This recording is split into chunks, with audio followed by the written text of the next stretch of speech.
안녕하세요, 디자인시어입니다. 이번 현장은 평면도를 해석하는데 굉장히 많은 공을 들였는데요. 요즘 아파트들이 보통 곡면이나 삼각형 이런 식의 특이한 형태들이 많아지고 있는 것 같아요. 그러면서 실제 사용해야 되는 이 내부 공간들이 설계를 할 때 좀 많이 어려움을 겪고 있습니다. 아파트가 보통 이 설계를 진행할 때 그때 당시에 좀 유행했던 트렌드한 평면도를 구성을 잡고 평형대에 맞는 가구수를 추측해 가지고 설계를 진행을 하는데, 막상 입주까지 걸리는 시기를 보면 5년, 길게는 6, 7년이 걸리는 프로젝트들도 굉장히 많아요. 입주를 할 때 보면 트렌드가 많이 변화했고, 요즘 가구수가 너무 다양하게 변화하고 있죠. 2인 가구, 3인 가구, 4인 가구 혹은 1인 가구들도 이 큰 평수에 살기 희망하시는 분들도 꽤 많습니다. 이번 프로젝트 같은 경우도 이 외부의 곡면 형태 때문에 이 내부의 삼각형 벽체, 예각이 생기는 좀 특이한 형태의 평면도였습니다. 이 형태 때문에 실제 내부 공간이 좁아 보이는 좀 단점도 있었어요. 제가 주거 공간을 설계할 때 많이 말씀드리는 게 뭐가 있냐면, 우리나라 아파트 같은 경우에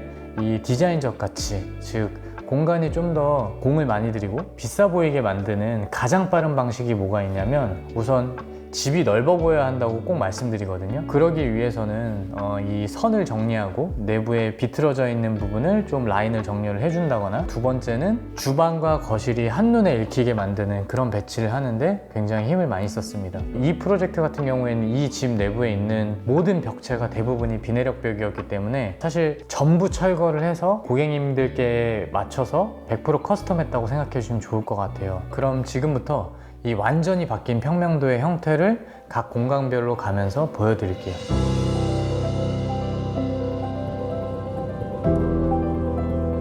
주방을 살펴볼 건데요. 주거 인테리어에서 아직도 유행이 지속되고 있는 아일랜드가 크게 보이죠. 제 생각에 이 아일랜드가 지속되는 게 아무래도 단순히 기능적인 측면을 떠나서 좀 더 미적인 부분도 주거에서 많이 살펴보는 요즘 주거 시장의 트렌드가 좀 반영된 것 같아요. 그리고 이 아일랜드를 만들 때 좀 짚고 넘어가야 될 부분이 있어서 제가 오늘 좀 그 부분에 대해서 설명을 드릴 생각인데요. 지금 아일랜드가 한 3천 정도 되는 아일랜드예요. 보통 아일랜드에 필수적으로 들어가야 되는 것들이 몇 가지 요소가 있죠. 첫 번째로 지금 보이는 것처럼 싱크볼, 그리고 이쪽에 보통 인덕션을 두는 경우가 있습니다. 근데 인덕션을 뒀을 때 싱크볼도 점점 사이즈가 커지고 있거든요. 보통 요즘은 82cm가 넘어가요. 인덕션도 보통 90cm 정도의 공간을 활용하는 경우도 있습니다. 그럼 실제로 내가 칼질하는 공간, 이 양념장을 만드는 조리대 같은 경우는 막상 1m가 안 나와요. 왜 그러냐면, 제가 지금 손으로 가리키는 이런 부분, 그 반대편 같이 벽에 딱 붙이거나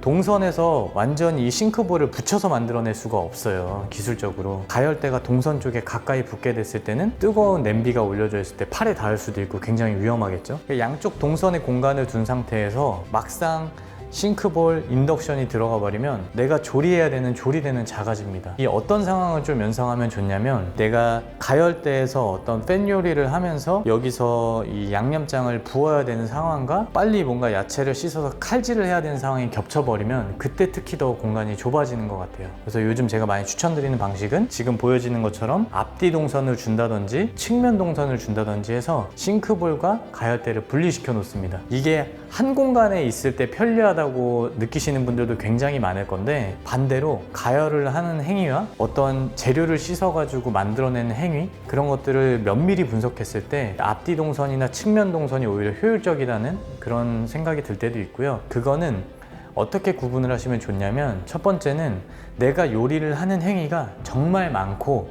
재료를 많이 손질하는 요리를 자주 하시는 분들 같은 경우에는 이렇게 앞뒤 동선이 편리할 거고요. 직장 생활을 하는 맞벌이 부부 같은 경우에는 오히려 간단한 요리를 많이 하고, 또 요즘같이 밀키트를 많이 쓰기 때문에 가열대가 나란히 있는 게 더 편리할 때가 있습니다. 자, 우선 이런 팁을 하나 알려드렸고, 보통 수납 공간이 여유가 있을 때는 전면부도 대리석 느낌이 나는 소재로 표현을 해주는 게 훨씬 더 디자인적으로는 아름답습니다. 반드시 고려해야 될 거는, 내가 요리를 많이 한다는 건 주방에서 써야 되는 수납의 양이 굉장히 많이 필요하다는 거예요. 근데 앞부분까지 대리석으로 했을 때 생각보다 많은 공간을 할애하게 되고, 그렇기 때문에 이 현장에서는 고객님과 소통을 통해서 세라믹으로 표현되어 있는 서랍재를 만들어서 수납 공간을 같이 다 만들어낸 겁니다. 또 필수적으로 고려해야 될 것 두 번째는 뭐가 있냐면, 반드시 아일랜드 상판 위에 뭔가 안 올려져 있어야 지속성, 우리가 아름답게 오랫동안 쓸 수 있겠죠. 그렇기 때문에 간설도어로 보이는 부분을 열고 들어가면 내부에 보조주방 동선이 있고요. 반대편에 이쪽 같은 경우도 이 문을 열고 들어가면 냄새나는 요리를 할 수 있는 창의 면한 공간이 따로 나옵니다. 평면도를 한번 살펴볼 필요가 있는데요. 기존에 있던 주방이 삼각형 동선, 아까 제가 그 삼각형 부분을 해결을 했다고 표현을 했잖아요. 그 부분에서 말씀드렸던 그 삼각형 있는 곳에 주방과 보조주방이 함께 있었어요. 그러므로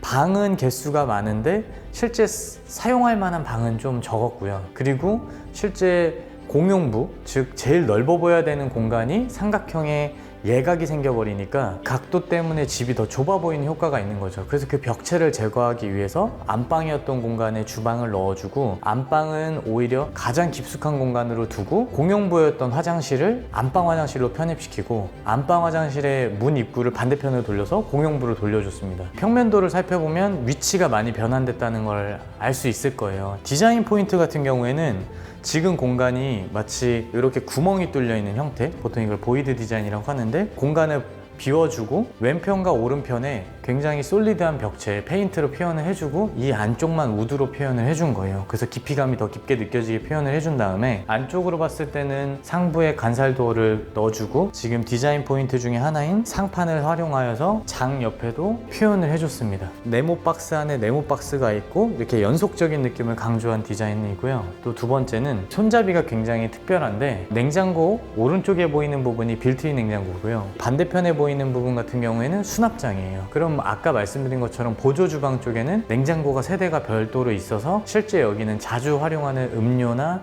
간단한 반찬 같은 것들이 보관될 거고, 실제 본 조리가 많이 일어나는 거는 안쪽에서도 많이 일어날 겁니다. 그래서 여기는 좀 더 보여주기 위한 공간을 설정을 했다고 생각해 주면 좋을 것 같아요. 고객님께서 굉장히 이 디자인적 안목이 뛰어나신 분이에요. 제가 듣기로 젊으셨을 때 예술, 도예를 하셨다고 들었던 것 같은데, 그런 특징이 있으셔서 그런지 모르겠지만 제품을 볼 때 굉장히 디테일하게 보시는데, 지금 이 수전 같은 경우에는 포스터에서 생산하고 있는 제품이고, 그리고 굉장히 마음에 들어 하셨던 부분이 세제 들어있는 통 있잖아요. 그것도 메리평으로 포스터에서 같이 구매를 했습니다. 그리고 싱크볼 같은 경우에서도 포스터에서 생산하는 굉장히 큰 사이즈의 싱크볼을 구비했어요. 반대편에 제가 거실을 한번 이후에 설명드릴 건데, 제가 아까 앞단에 말씀드렸던 것처럼 주방과 식탁 공간 그리고 소파 공간이 한눈에 읽히는 이 위치에 있을 때, 제가 이 설계를 진행할 때 가장 중요하게 포인트로 생각했던 부분이 제가 서 있는 위치거든요. 그래서 이 반대편에서도 한번 설명을 드려보겠습니다.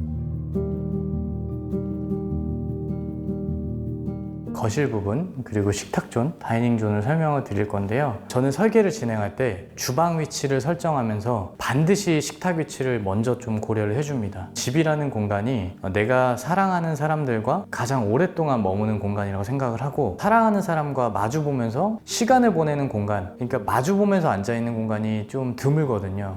그 중에서 식탁이라는 공간이 가장 중요하다고 생각을 해서 식탁 공간을 만드는데 굉장히 공을 들입니다. 그래서 제가 그동안 보여줬던 현장들을 살펴보면 뷰가 제일 좋은 곳, 창 앞에 식탁이 배치된 곳들도 생각보다 많아요. 반드시 고려해야 될 게 아름다움만 고려해야 될 게 아니라 우리가 기능적인 걸 무시해서는 안 됩니다. 주방과 식탁과의 거리가 멀어질수록 실제 음식을 갖다 놓는 시간이라든지 그리고 그 동선이 굉장히 안 좋게 변화하기 때문에 그 부분을 고려해서 지금은 제가 서 있는 이 공간에다 식탁을 배치했는데요. 그렇기 때문에 인공적으로 일부러 멋있는 공간을 형성하는 데 집중을 했습니다. 고객님께서 저희한테 포인트로 줬던 것 중에 하나가, 첫 번째는 지금 제 뒤에 보이는 이 기둥 옆에 식물을 키울 수 있는 실내 조경 공간이에요. 천장 쪽에는 바리솔 조명을 둬서 천창이 달려있는 것처럼 배치를 해서 천장에서 조명이 쏟아져 내려오는 걸로 기획을 하고요. 내부는 식물을 키워야 되고 물을 줘야 되기 때문에 배수 계획과 안쪽에서 타일로 마감하고 방수 계획을 잘 해줘서 실제 물을 분사해도 문제가 없게 기획을 한 공간입니다. 두 번째 포인트는 지금 제가 손으로 가리키는 이 부분, 키 큰 장 부분인데요.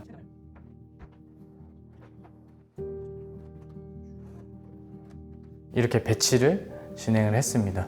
그래서 시각적으로 보여지는 정보 자체가 너무 아름답게 보여지고요. 디자인 포인트로는 안에 술을 보관해야 되기 때문에 보여지는 것처럼 조금 선반 두께를 뒀는데, 단순히 하나의 재료로 두껍게 만들었을 때와 지금 보여지는 것처럼 재료를 분할했을 때 생각보다 좀 더 얇아 보이게 하는 효과도 있고요. 와인잔을 걸 수 있는 공간과 와인을 보관할 수 있는 공간, 그리고 또 다른 서랍장들, 이런 것들을 중점적으로 둬서 굉장히 멋스럽게 보관을 하고, 반대로 디자인 포인트가 굉장히 강렬하기 때문에 아까처럼 도어를 닫았을 때는 좀 더 단정해 보이는 집의 모습을 꾸밀 수 있게 만든 거죠. 지금 보여지는 이 식탁 같은 경우, 그리고 의자, 그리고 제가 잠시 후에 보여드릴 소파존 같은 경우에는 이 더맨션이라는 곳에서 지금 스타일링 협찬을 해줬는데요. 앞단에 말씀드린 것처럼 저희 고객님께서 디자인 가구나 뭐 이런 걸 보는 그 안목이 굉장히 뛰어나셨어요. 그래서 식탁도 굉장히 아름다운 식탁을 구매하셨는데, 디자인 가구의 특징이 배송되는 기간이 보통 6개월에서 길게는 1년 이상 걸리는 제품들도 많습니다. 그래서 제가 고민을 하고 너무 공들인 현장이라 어떻게 했으면 좋을까 하다가 더맨션 대표님하고 제가 미팅을 하면서 요번에 좀 전문적인 스타일링을 잘 하시는 분들이 도움을 줬으면 좋겠다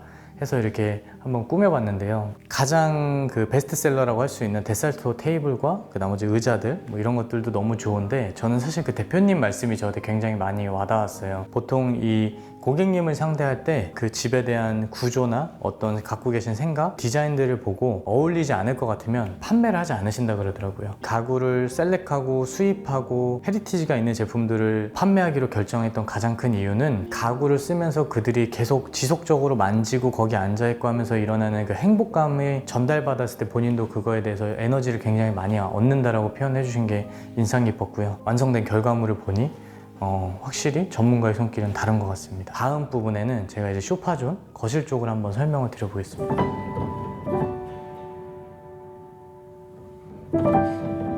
소파가 있는 이 거실을 한번 설명드릴 건데요. 거실을 설계할 때 가장 중심으로 뒀던 키워드는 주방과 마주봄이었어요. 제가 그래서 소파에 앉게 됐을 때 아내분께서 만약에 요리를 한다 그러면은 거기서 서로 마주 볼 수 있는 이런 시선들의 공유, 이런 것들을 중점적으로 두고 설계를 했고요. 제가 지금 손으로 가리키는 지금 저 작품이 서 있는 저 공간 뒤쪽에 보면 나중에 저 위치에 스탠딩 TV가 들어올 거예요. 근데 스탠딩 TV가 들어오고, 그럼 그 주변에 요즘 부속 제품들이 많잖아요. 뭐 셋탑박스라고 부르는 것들도 있고, 간단한 스피커와 연결돼야 되는 약간 어댑터든 이런 것들이 너무 많기 때문에 그림을 치우면 그것들이 안에 깔끔하게 들어갈 수 있게 박스를 두고 그 밑에 콘센트를 만들어 놨습니다. 그래서 스탠딩 TV가 섰을 때는 뒤에 부분들이 대부분 보이지 않게, 물론 스탠딩 TV 뒤에다가 정리하시는 기사님들을 부르면 잘 정리를 해주시기도 합니다. 그럼에도 불구하고 이 어마어마하게 많은 부속들이 잘 정리될 수 있는 공간을 형성했다, 디자인 포인트가 있고요. 제가 지금 손으로 가리키는 큰 메스가 있는 이 기둥들이 두 개가 있죠. 근데 기둥을 처음에 어떻게 표현할까에 대해서 굉장히 고민을 많이 했었는데, 솔리드 페인트 계열로 그냥 칠할까, 혹은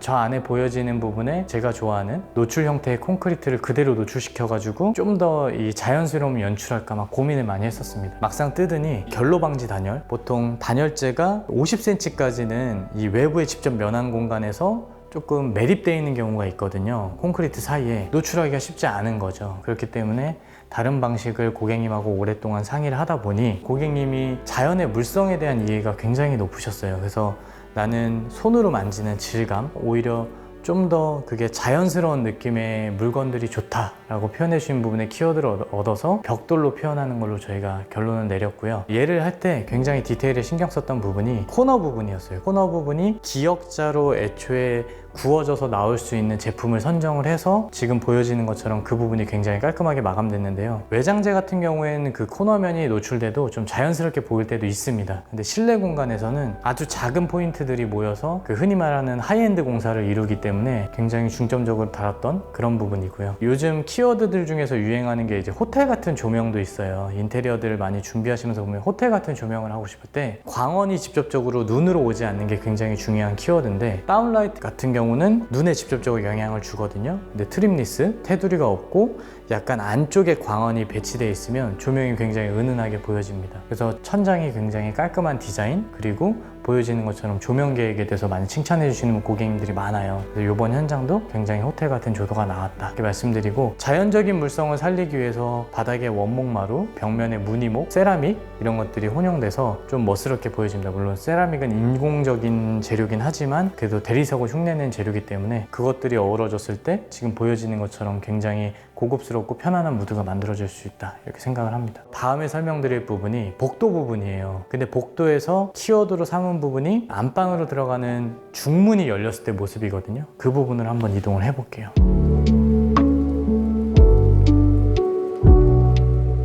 제가 서 있는 곳은 이 현관을 열고 들어와서 왼편으로 가면 이제 아까 보여드렸던 공용부가 나오고요. 이 반대편으로 오면 여기는 자녀방, 이제 안방으로 가는 통로예요.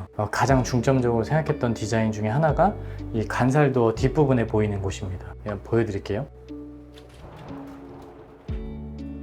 지금 뒤에 보여지는 것처럼 문을 완전히 개방할 수 있게 슬라이딩 중문이 보통 손잡이 부분이 살짝 나오게 튀어나오게 하는 경우도 있고 완전 매립되게 하는 경우도 있는데, 이 집의 대부분은 다 매립되게 해놓고 따로 별도의 손잡이를 둬서 당길 수 있게 만들어 놨습니다. 그 포인트 중에 하나는 뒷부분에 보이는 저 붙박이장, 실제 그림만 있는 게 아니로 장을 열 수 있게, 제가 지난번에 보여드렸던 현장에서 동양화가 멋있게 그려져 있는 작품이 있었죠. 그것처럼 여기도 작가분께서 조그맣게 그림을 그려서 지금 넣은 현장이에요. 그리고 그 앞에 부분에 보이는 세면대와 화장대가 같이 공존하는 존을 만들고 그 앞쪽으로 활용을 해서 침대에 월이 되게 만들어 놓은 이런 안방 디자인이거든요. 제가 요즘 조금 키워드로 많이 삼고 있는 게 뭐냐면, 단순히 우리가 지금 그림처럼 눈으로만 보는 게 아니라 손으로 만지고 쓰는, 사용하는 예술에 대해서 많이 고민을 하고 있습니다. 그래서 지금 뒤에 보여지는 부분도 그런 걸 좀 강조한 디자인 포인트다, 이렇게 말씀드리고, 제가 이 집을 완성하고 나서 왔을 때 가장 마음에 들었던 두 포인트가 사실 화장실 디자인이었거든요. 제가 그 부분을 한번 보여드리겠습니다.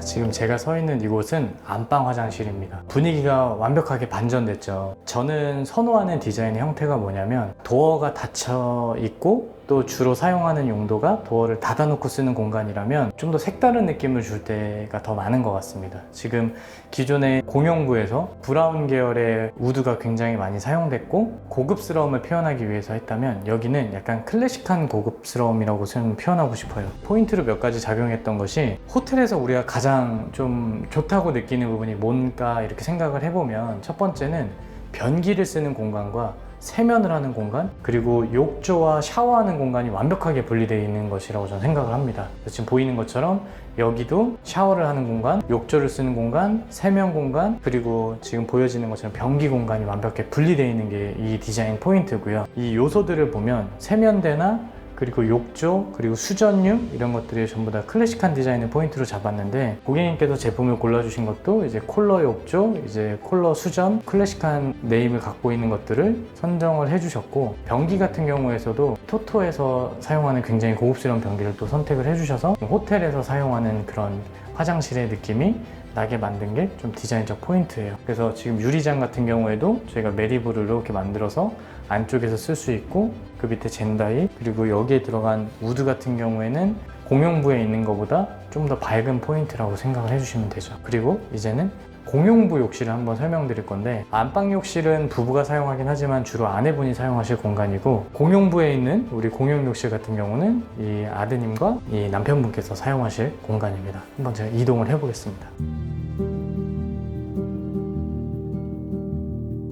이번에는 공용 화장실, 대표님과 우리 아드님께서 쓰실 그런 공간을 설명을 해드릴게요. 지금 문을 열고 들어오자마자 오른편에 이 무늬옥으로 만든 장이 있어요. 공용부에서 직접적으로 문을 열고 들어오는 공간이기 때문에 좀 더 연결성이 있게 만들기 위해서 고민을 했는데, 첫 번째 포인트는 외부에서 썼던 무늬목이 안쪽에서도 써주는 그런 부분이 있었습니다. 그리고 제가 요즘 무늬목을 많이 사용하다 보니까 무늬목의 측면, 우리 가구의 엣지라고 불리는 측면 부분이 노출되게 쓸 때가 있고, 흔히 말하는 사선 처리를 해서 얇아 보이게 만들어내는 그런 디테일을 할 수도 있거든요. 이런 부분들을 잘 만들어내는 게 좀 더 고급 공사라고 표현을 하는 것 같고요. 근데 그렇지 않다고 해도 집이 굉장히 못나 보이거나 그렇진 않습니다. 좀 더 디테일에 신경 써주는 게 보통 하이엔드 디테일이라고 해서 제가 이번 좀 설명을 드려봤고, 똑같이 공용 욕실도 변기존, 샤워하고 욕조를 쓸 수 있는 공간, 건식 세면대 공간을 구분해서 사용성도 편리하고 프라이빗하게 이 공간을 느낄 수 있게 그렇게 기획을 했는데요. 고객님께서 요청 주셨던 것 중에 하나가 바디 드라이기, 그것을 공간을 밑으로 두었고 콘센트를 꼽을 수 있는 콘센트를 꼭 만들어줘라 했던 부분이 지금도 기억이 나는 부분이고요. 나머지는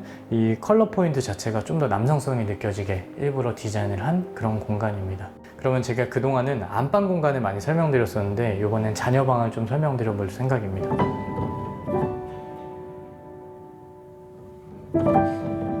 자녀방을 한번 설명을 드려볼게요. 제가 앞서서 계속 설명드렸던 평면도를 기획할 때 이 삼각형 형태의 벽체를 해결하는 게 굉장히 중요하다고 말씀드렸잖아요. 공용부에서는 복도를 나오자마자 직선으로 느껴지게 일정 범위에서 기준선을 확 그어서 자녀방으로 들어오게 만든 거예요. 그리고 거기에 맞는 책상을 기획을 해서 책상, 본인이 좋아할 수 있는 레고, 아드님은 복싱하는 취미가 있어서 트로피나 글러브를 보관할 수 있을 수도 있고, 본인이 갖고 있는 취미나 좋아하는 것들을 이렇게 방을 꾸미는 데 활용한다면 정서 발달에 굉장히 좋다고 하더라고요. 그래서 그런 부분을 표현할 수 있는 공간, 그리고 기능적으로 하부에는 분배기가 숨어 있습니다. 그 분배기를 뒤쪽으로 돌린 상태고요. 붙박이와 장이 연결돼서 뾰족한 부분이 마치 이 디자인 자체의 포인트가 되게 느껴지게 자녀방을 구성을 했고, 그럼으로 인해서 공용부가 굉장히 라인이 정돈되고 넓어 보이는 두 가지 효과를 한 번에 얻을 수 있던 기획이었다고 저는 생각을 합니다. 그리고 마지막으로 저희가 현관을 한번 설명드리고 한번 끝내보겠습니다.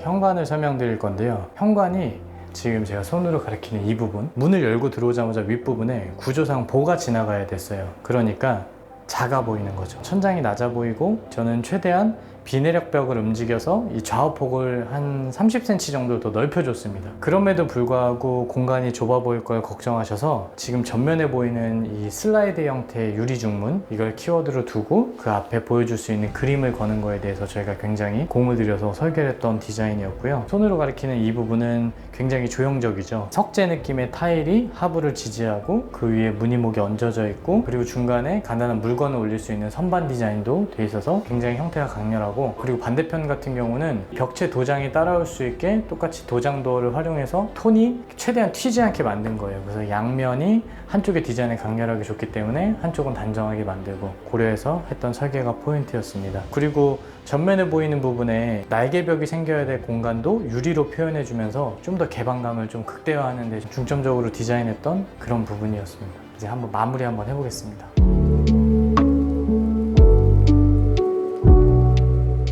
이번 현장은 어떠셨나요? 저희가 그동안 이 비내력벽이 많은 집들을 많이 보여드렸어요. 그래서 나에게 딱 맞는 커스텀된 형태의 집들을 좀 만들어가면서 여러 현장들을 보여드렸었는데, 그동안 보여드렸던 모든 현장의 노하우를 제가 봤을 때 이 집에서 최대로 발휘를 해서 좀 만들어봤던 그런 현장이라고 생각이 됩니다. 거의 집을 새로 지은 거죠, 이 정도면. 고객님께서 이런 예술 관련된 전공을 하셔서 그런지 되게 인상 깊은 얘기를 해주셨었는데, 단순 색감이나 이런 것들도 중요한데 나한테는 눈으로 보는 질감, 그리고 실제 손에 닿을 촉감, 이런 것들에 대해서도 난 좀 중점적으로 좀 봐줬으면 좋겠다, 그런 얘기를 해주셔서 그걸 고려해서 설계했던 게 이번 현장의 특징이었고요. 그렇다 보니 좀 더 많은 시간의 설계에 투자를 하게 되었고, 저희 직원들이 고생을 많이 했습니다. 그래서 이런 좋은 프로젝트를 할 수 있게 기회를 주신 저희 고객님께 감사 인사드리고, 기문아파트장, 그리고 이상준 디자이너, 그리고 현장을 하면서 이 민원과 모든 것들에 대해서 되게 고민을 많이 해주고 또 고생을 해준 이상학 소장에게 감사 인사 전하면서 마무리하겠습니다. 안녕.